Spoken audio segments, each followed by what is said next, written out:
안녕하십니까. 컴퓨터 응용 가공 산업기사 강의를 맡고 있는 주영철 교수입니다. 자, 이번 시간부터는 문제풀이를 시작해 보도록 하겠습니다. 자, 첫 번째죠. 다음과 같은 피측정물, 밑에 여기가 피측정물이죠. 구예요, 구. 구를 측정할 때 다이얼 게이지라고 하는 건 비교 측정기죠. 이렇게 왔다 갔다 하면서 눈금으로 보는 이 다이얼 게이지의 눈금이 0.5mm가 움직였대요. 이렇게 움직이든 이렇게 움직이든.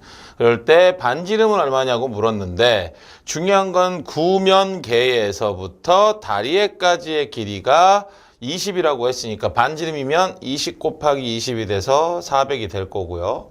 자, 0.5 움직였답니다. 그러면 양쪽으로 있으니까 플러 마이너스 잡아서 0.5 나누기 2 하면 0.25. 그래서 더하면 얼마? 400.25 이렇게 나오겠죠. 그래서 답이 몇 번이 됩니까? 4번이 되겠죠. 4번이. 그래서 이 문제는 뭐 너무 쉽게 여러분들이 금방 찾아낼 수 있는 부분. 그냥 반지름이기 때문에 곱해줬다라고 기억하시면 되겠죠.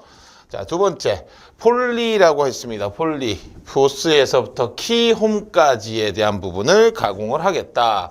그러니까 보스라고 하는 부분은 뭐예요? 내가 있는 부분에 키라고 하는 부분을 만나는 부분이에요. 풀리가 뭐 V벨트 풀리가 되고 평벨트 풀리가 되든 어쨌든지 간에 키홈을 깎아야 된다 그러면 이렇게 있는데 여기 안에 있는 어떤 키를 깎겠다라고 한 거예요. 그러면 보링 머신이 뭔지부터 알면 되겠죠. 보링이라고 하는 부분은 구멍을 넓혀주는 작업을 하는 것이고요.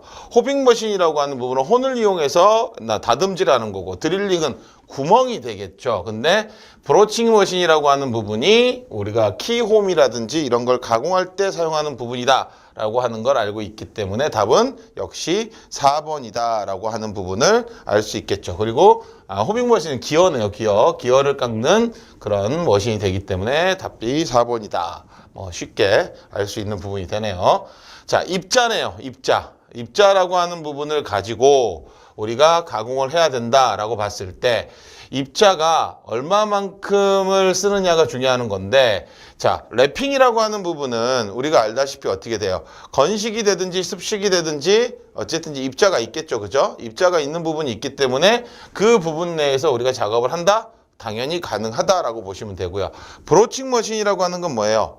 이 브로칭 머신이라고 하는 거는 여러 개의 날을 동시에 주고 한 번에 쑥 가공해서 그냥 마무리하는 그런 부분에 브로치라 그러죠. 브로치라고 하는 부분으로 가공을 하기 때문에 굉장히 쉽게 이 문제는 풀어갈 수 있는, 액체 같은 경우도 호닝이 있고요. 혼이 있으니까 배럴 가공도 그렇고 이런 부분들은 문제로서는 여러분들한테 그냥 주는 문제다라고 보시면 될 것 같아요. 자, 심압대 편의량이라고 하네요. 내가 있는 부분에 대해서 한쪽에 대한 편이라고 하는 부분은 어떤 쪽이에요? 한쪽으로 치우친 부분인데 중요한 부분이 지금 현재 전체가 테이퍼가 돼 있질 않고 한쪽만 돼 있는 거예요. 그냥 2분의 D-D라고 한다는 건 이렇게 돼 있는 테이퍼를 그릴 때는 이 부분 두 가지만 갖고 우리가 구할 수 있는데 지금 어떻게 돼 있어요? 이 부분에 직선 부위가 존재를 한단 말이죠. 그러면 전체 길이가 있어야 되는 부분이 있기 때문에 이 문제에 대한 부분은 어떻게 됩니까? 얘를 써야 되겠죠. 그러니까 일단 테이퍼가 돼 있는 부분에 이 L이 될 것이고요. 내가 큰 길이의 D-D 라고 해서 2번의 답. 이건 편의량을 구하는 공식만 알고 있으면 여러분들이 쉽게 알 수 있는 그런 문제가 될 거죠. 자, 그래서 4번도 2번이 됐고요. 자, 5번 랩핑. 자, 랩핑은 아까부터 나오는 부분인데 랩핑이라고 하는 부분은 랩재를 이용해서 합니다. 근데 랩재가 두 가지가 있죠. 건식이 있고 습식이 존재를 해요. 자, 그러면 건식은 일반적으로 가루를 사용을 하는 거고요. 습식이라고 하는 부분은 그 가루에 약간 진흙 이 정도의 값이라고 생각을 하시면 돼요. 그래서 랩재를 쓰는 부분의 종류가 아닌 것을 하고 물었기 때문에 여러분들이 생각해 보면, 자, 흑연이라고 하는 건 가루인데 이 부분을 가지고 랩을 하기는 어렵죠. 얘는 조금 강한 재질에 갖고 있는 부분에 작업을 하는 거기 때문에 흑연이라고 하는 건 랩재가 아니라 일반 가공에서 압축으로 사용되는 부분이다라고 기억을 하시면 될 것 같아요. 그래서 여기는 1번 산화크롬이나 알루미나 탄화규선은 아주 많이 쓰이는 부분 중에 랩재의 종류 중에 하나이기 때문에 여러분들이 어렵지 않게끔 하실 수 있을 것 같아요. 자, 6번 다이얼 게이지 앞에서 나왔던 이 스프링을 가지고 위아래, 그러니까 다이얼 게이지가 두 가지가 있어요, 여러분들. 다이얼 게이지라고 하는 부분이 있고요, 다이얼 인디게이터라고 하는 부분이 있는데, 다이얼 인디게이터는 이렇게 초침이 움직이는 거고요, 다이얼 게이지는 그냥 스프링 모양으로 왔다 갔다 하는 거예요. 자, 백래시를 이용해서 발생한 오차, 백래시라고 하는 부분은 다른 말로 하면 뭐라 그랬어요? 유격, 되돌림 오차, 이런 것들이라고 얘기하는데, 얘가 발생하는 오차가 쉽게 따져서 왜 생길까요? 갔다가 오는 부분이기 때문에 이거는 측정기 자체의 오차라고 보시면 돼요.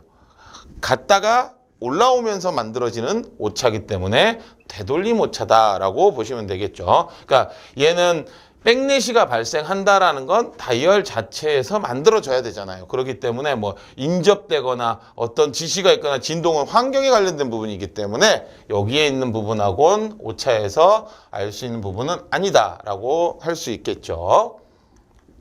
7번 비교 측정 방식의 측정기는 무엇이냐라고 했어요. 비교 측정이라고 하는 부분은 내가 가지고 있는 값이 있고 그 값에서 대한 부분을 하나 더 해서 여기서부터 여기까지의 값이 얼마인지를 보는 거야. 그러면 측정기라든지 마이크로미터, 버니어 캘리퍼스는 뭡니까 이거? 길이 측정기 중에 특히나 버니어 캘리퍼스는 직접 측정기잖아요. 그냥 탁 대면 값을 읽어서 작업을 하는 거기 때문에 비교라고 하는 건 당연히 다이얼 게이지가 되겠죠. 그래서 3번이 답이 되는 거고요. 자, 8번 선반에서 할 수 없는 작업. 선반은 원통에 조로에서 물려서 원통으로 회전을 하고 바이트라고 하는 부분을 가지고 작업을 하는 그런 공작 기계의 일종이기 때문에 이 나사 가공 당연히 되고요. 널링이 뭡니까? 손잡이 만들어주는 거, 껄쭉이 작업이라 그랬어요. 테이퍼 가공, 이렇게 되는 축이니까 각도 틀어서 가면 돼요. 자, 스프라인 홈 가공이라고 하는 부분은 이건 뭐예요? 이건 브로치 가공이에요. 브로치 가공이기 때문에 우리가 선반에서 하는 작업은 아니다라고 해서 답은 4번이 된다라는 거예요. 다시 한번 기억해 두세요. 스프라인 홈은 어디서 만든다? 스프라인 축에 대한 부분을 갖고 끼우는 거기 때문에 얘는 브로칭 머신을 이용한다라고 하는 부분. 자, 9번 범용 밀링으로 할 수 없는 거. 자, 밀링 머신의 기본적인 건 사각재를 가공을 하고 엔드밀 작업을 주로 목적으로 해서 윤곽이나 포켓 작업, 형상을 만드는 가공이 밀링 가공이에요. 자, 일단 T홈은 T커터로 달면 돼요. 그죠? 더브테일은 더브테일로 달면 됩니다. 자, 평면 가공은 하려고 하는 거잖아요. 이거 뭘로 해요? FEM이나 뭐 FM이 주로 하겠네요. 평엔드밀로 주로 작업을 해요. 이건 T커터예요. 그냥 얘는 더브테일이라고 해서 더브테일 이렇게 생긴 거. 이렇게 생긴 거, 이런 부분이고. 자, 순나사 가공은 뭐가 합니까? 다이스가 해요. 다이스. 다이스가 뭐냐면 선반에서 이렇게 둥글게 탭 내는 것처럼 놓고 돌리는 부분이기 때문에 밀링이 아니라 어디서 선반에서 주로 작업을 해야 되겠죠. 다 아니면 수작업으로 해요. 다이스로 돌려버리면 되니까. 그래서 여기서 답은 3번이 여기에 대한 부분으로서 답이 된다라는 거 기억하시면 되겠죠. 자, 일반적으로 센터 드릴에서 사용되는 부분이라고 물었어요. 센터 드릴이라고 하는 부분은 우리가 각도가 아닌 것이네요. 아닌 거. 자, 센터 드릴이라고 하는 부분은 우리가 이렇게 생겼어요. 이렇게 해서 이렇게 날이 있습니다. 그래서 우리가 드릴에 보면 일반 드릴이 있고 센터 드릴이 있고 스폿 드릴이 있고 이렇게 여러 가지 종류가 하는데 센터는 60도를 기본으로 하고요. 일단 뭐 일반 드릴이라고 하는 부분은 118도를 갖고 있고요. 그 다음에 스폿 드릴이라고 하는 부분은 우리가 90도에 대한 부분의 각도를 갖고 있습니다. 그런데 여기에 지금 보면 각도가 아닌 것이라고 했는데 여기서 보면 60도가 기본적인 센터니까 맞는 거고요. 그죠? 자, 75도, 90도 이렇게 되어 있는데 75도하고 90도는 영국식이에요. 이거. 영국식의 센터 드릴이 75도하고 90도고요. 미국식이 60도입니다. 45도는 여기서 본다면 센터 드릴이 아니고 어느 쪽에 가까워요? 스폿 드릴이라고 해서 못따기 드릴에 가깝다라고 보시면 되겠죠. 그래서 여기서 답을 본다면 1번이 됩니다. 이거는 뭐 드릴에 대한 부분의 기본 상식만 갖고 있어도 풀어낼 수 있는 부분이 되겠죠.